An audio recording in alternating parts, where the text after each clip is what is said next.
Karibu kwa taarifa zetu. Mtangazaji wetu wa ishara ni William Sila, nami ni Mashirima Kapombe. Siku moja tu kabla ya mwanasheria mkuu kukutana na viongozi wa dini kuyajadili mapendekezo ya sheria mpya ya kusimamia usajili wa taasisi za dini, maaskofu wa makanisa ya kiinjilisti wamejitokeza kudai kunyimwa uhuru wao wa kuabudu. Aidha, baadhi yao wamewalaumu wenzao kwa kutowajibika na hivyo kuwaongezea matatizo. Mwanahabari wetu Lofty Matambo amekutana na maaskofu hao na kutuandalia taarifa ifuatayo. Ni baada ya kikao cha faragha ya kanisani hapa, maaskofu na wachungaji zaidi ya 50 wa muungano wa makanisa ya kiinjilisti chini ya Askofu Mark Kariuki wakatoka na kauli na msimamo mmoja. Haya ni mateso ambayo yanalenga kanisa kwa sababu kutumia kitu kimoja kidogo kujaribu kugonga kanisa, hiyo inakuwa ni mwanzo wa persecution. Mark Kariuki na wenzake wanadai kuwa na uwezo wa kujidhibiti, usemi unaokinzana na baadhi ya wafuasi wao wanaodai kubaguliwa. Mchungaji Enos Oginga wa The Crucified Jesus Church mtaani Kariobangi hapa jijini Nairobi ni mmoja wa waliohudhuria kikao hicho. Kama tungekuwa united as a church, hii watu wadogo pia wanajulikana, watu wakubwa pia, halafu tunachochea vitu kama hiyo, tungekuwa kama hiyo kitu kama hiyo haingefikia kama government, haingefikia pale maenda. Sio lazima tunakuja kwa press kila mara tunaposhughulikia jambo, tunaenda kwa press kusema tuna ripoti palikuwa na mchungaji alikuwa na shida, tumemshughulikia. Wakati huo huo, viongozi wa makanisa yaliyotambulika kitambo kama Methodist na Catholic wametangaza kuwa tayari kuipokea sheria hiyo, wakidai hawana la kuhofia. The registration which is required, if it is the paper registration, then that one we already have. But the registration of faith and belief in God cannot start now. Iwapo sheria hiyo itapitishwa, huenda misikiti, makanisa na hekalu yakasajiliwa upya na serikali kuchunguza kila kinachoendelezwa. Je, wananchi wana usemi upi? Hii full gospel inarejistiwa kwa kanisa nyingine ambayo sio full gospel. Sasa ndio unapata vituko zinatendeka kanisani, watu wanatepeliwa misikitini, unapata vijana wanaingizwa kwenye al-Shababu wakisema kwamba tuko katika dini la Islam. Hii mambo ya kusema Attorney General akuje angalie mambo ya Islamu, hiyo hatuwezi. Unaposubiriwa mkutano wa kesho kati ya mwanasheria mkuu. Kwingineko, ushawishi wa wanaomiliki ardhi ya Karen umeanza kuathiri shughuli za bunge, ambapo leo baadhi ya wanachama wa kamati ya ardhi bungeni wamelalama kupokea vitisho. Ajabu ni kwamba wabunge hao wanadai vitisho vinatolewa na mwenyekiti wa kamati hiyo Alex Moiro. Kutokana na hali hiyo, wanakamati hao wameamua kumwondoa uongozini. Alimanzu anaarifu. Baada ya kufanya kikao cha takriban saa moja, kamati hiyo iliitisha mkutano na wanahabari na kulalamikia hatua ya kupokea ujumbe mfupi wa simu unaowatishia kutoka kwa mwenyekiti wa kamati Alex Mwiru. Kulingana na wanachama hao, Mwiru amekuwa akilemaza juhudi za kamati hasa kuhusiana na ile ardhi ya Karen. Well, a number of members this morning have received some calls and some text messages saying that this meeting will not happen and that the committee will not convene until I say. So that is, that was communication that was coming from the chair. Wanachama hao walidai kuwa tangu kamati ya ardhi ifanye ziara yake katika kipande hicho wiki chache zilizopita, mwenyekiti wao hajahudhuria vyema vikao vya kujadili swala hilo tata. We as a committee are losing confidence in the manner that the chair of this committee is handling affairs of this committee in terms of communication, in terms of threat messages and things like those. Kikao cha leo kilipitisha azimio lao la kura ya kutokuwa na imani na mwenyekiti huyo, ambapo idadi kuu ya wanachama walipitisha bila kusita. 24 members out of 29 have actually signed a vote of no confidence against the chairman. That should be a very strong statement. Na kwa mara ya pili, waziri wa ardhi Charity Ngilu alikosa kufika mbele ya kamati hii kujibu maswali kuhusiana na utata unaozingira ardhi ya Karen. Hata hivyo, iliarifiwa kuwa waziri Ngilu alishinda katika ikulu ya Nairobi kwenye mkutano wa baraza la mawaziri ambao hufanyika kila siku ya Alhamisi. Ali Manzu, KTN leo, Nairobi. Katika siasa, mkurugenzi mkuu wa ODM Gor Langat amemshtumu kinara wa ODM Raila Odinga akidai kuwa amemsaliti. Langat amesema iwapo Raila angewajibika hangekumbwa na masaibu yaliyomfika wakati alipofurushwa kifedheha kutoka mkutano wa baraza kuu la ODM. Akizungumza wakati wa mahojiano na mwanahabari Zubeida Kome, Raila Odinga alipinga madai ya Langat na kusema aliweka juhudi kumnusuru. Of course, with all due respect, my party leader is being economical. Akizungumza kwenye kipindi cha Morning Express hapa KTN, mkurugenzi mkuu wa ODM Gor Langat alimkosoa kiongozi wa chama Raila Odinga kuhusiana na kuondolewa kwake kwa fedheha Orange House, akidai Raila alikosa kuwajibika ipasavyo. He has betrayed a friend. Because really, if it was Fidel or say Winnie who was being manhandled like that, I don't think he would have sat down. I ordered my police officer to go and help him. My officer defied me, saying he cannot go and leave me alone. I fired that police officer that same day. He has a number of them. And I do not see why one of them is accused of not doing anything. What was the other supposed to do? Some of them were even pushing me towards where these hooligans were, because I tried to seek refuge just behind where the party leader was sitting. If I had known what was happening, I would not have done that. Gor Langat sawa na Babu na Mwamba, Gideon Mungaro, Alfred Mutua na wengine kadhaa wametajwa kuwa waasi chamani wanaokosolewa pakubwa kwa kukiuka misimamo ya chama. I am just telling him that he has betrayed a friend, and I know sometimes he will live to remember, sometimes in his life. It is not ODM accusing any of its members. It is individual members accusing each other. This one, so it's a mole. So, but we don't believe in those accusations.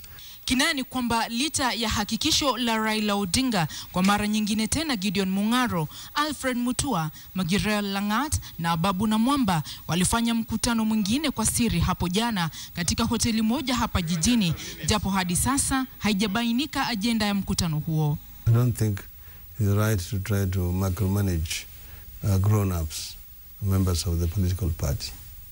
They have a democratic right and democratic space to meet with whoever they do meet. I have confidence in a number of those members.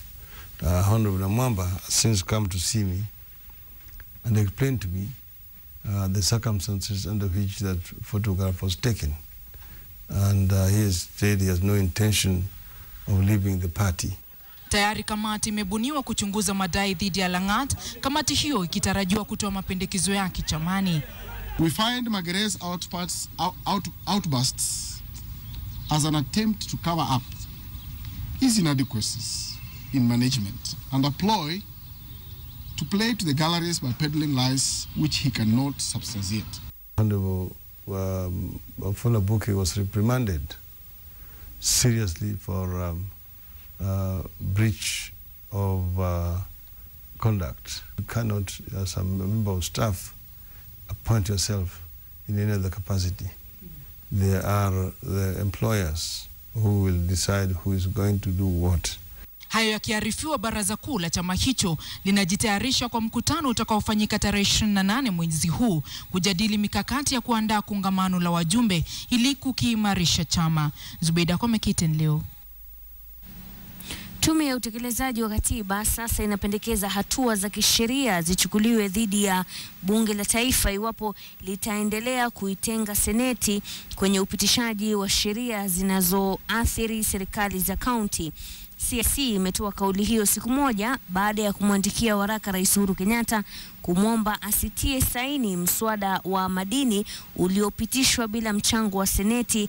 Wakati huo huo, Seneti alasiri ya leo imejadili mpango wa kuwasilisha rufaa kwa mahakama ya juu kupata ushauri wake. Mohamed Mahmoud amekuwa akifuatilia swala hilo. Kwa mara nyingine tena, Seneti na Bunge la Taifa zimekabiliana huku tume ya CIC ikimwandikia waraka Rais Uhuru Kenyatta kutotia sahihi mswada wa madini iwapo utawasilishwa mbele yake. Katika sehemu ya 110 ya katiba ya Kenya, kipengee cha 3, sheria zinazohusu serikali za ugatuzi zinafaa kushirikisha maspika wa Bunge la Taifa na lile la Seneti. Kutokana na ripoti ambaye imewekwa hadharani na Senate. Alasiri ya leo, Seneti imejadili njia ya kufika katika mahakama ya juu kutaka ushauri wa swala hilo. I know when I was the Attorney General, the President will never sign a bill unless he had a certificate duly signed by me that it's in order and you should sign it. The National Assembly is becoming a rogue house, and it didn't start yesterday. It started with the Senate here, demeaning the Senate. Maseneta waliitaka Bunge la Taifa kuwaheshimu, hasa kwa kuwapa fursa kupitia miswada waliopitisha kabla ya kufikishwa kwa ofisi ya rais.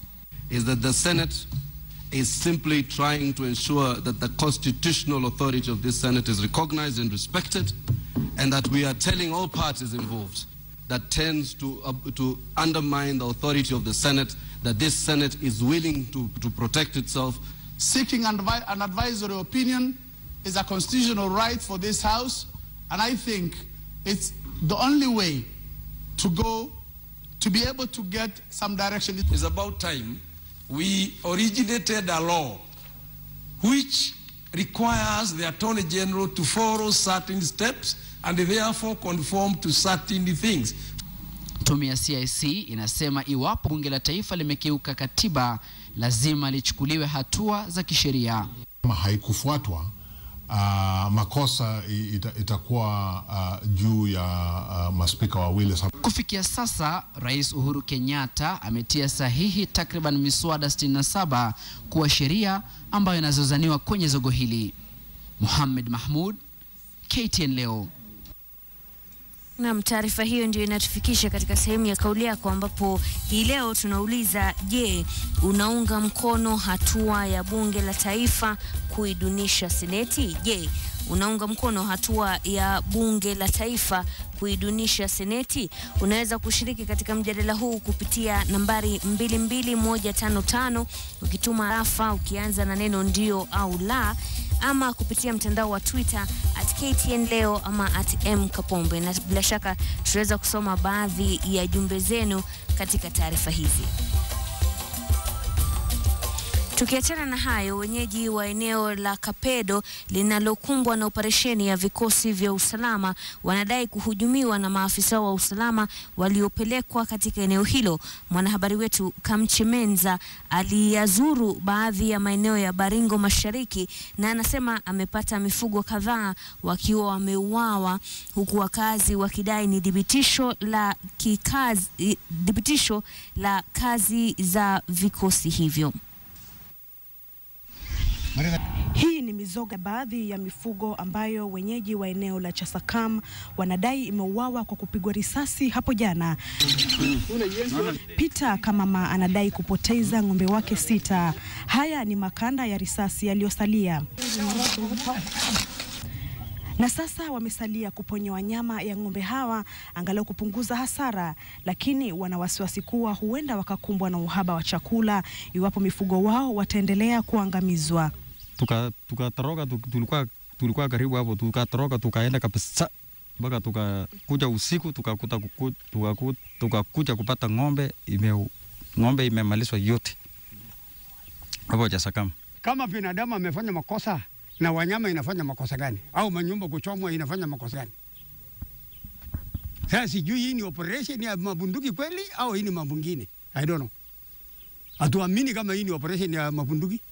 Kwingineko eneo la Komoliona, wenyeji pia wanadai kuhangaishwa na maafisa wa polisi waliowasili mahali hapa mapema asubuhi ya leo. Sasa walipora mali yetu na kuchukua mbuzi na kuchukua makuku na kupasua manguo na samaki, aliharibu ile watoto wetu na kula.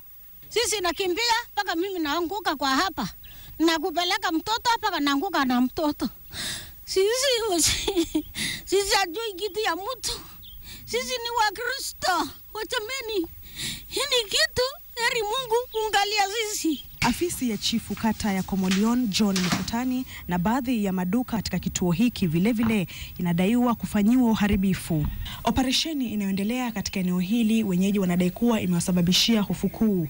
Hili ni duka la Peter Merko ambaye anadai kuwa asubuhi ya leo maafisa wa usalama walilivamia na kusababisha uharibifu kwa bidhaa zake. Ni kama serikali sasa ni wameenda watu wengine ambaye sasa haikuwa ile kasi ilikuwa na takikana kama vile walikuwa nainda wakaidi. Ndio madai waliosalia nayo wenyeji hawa. Kamchemenza KTN katika eneo la Chasakam, kaunti ya Baringo.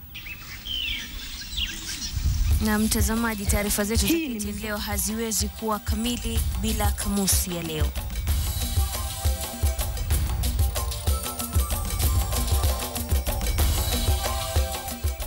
Kwenye kamusi ya leo tunaangazia neno mkiritimba. Mkiritimba ni mhusika mkuu kwenye sekta fulani ambayo wazuia wenzake kuwekeza. Mfano katika sentensi, kiongozi yule ni mkiritimba, aliwazuia wafanyabiashara wa marikiti wasiuze bidhaa zao. Unatazama KTN leo.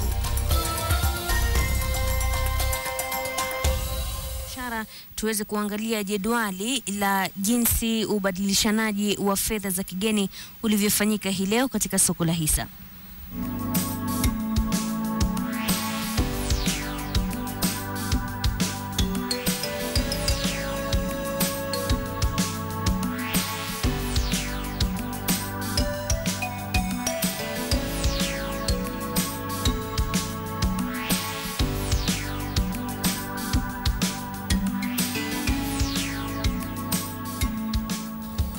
Mtazamaji, katika sehemu ya kauli yako tulikuwa tumekuuliza kama unaunga mkono hatua ya bunge la taifa kuhujumu utendakazi wa seneti, na haraka mmoja hapa Douglas kutoka Meru anasema la, seneti ni macho ya wananchi na inaangalia wabunge wasizembe kuwahudumia wananchi. Ni hayo tu tuliokuandalia kwa leo. Naitwa Sserenkumah Kapombe, usiku mwema.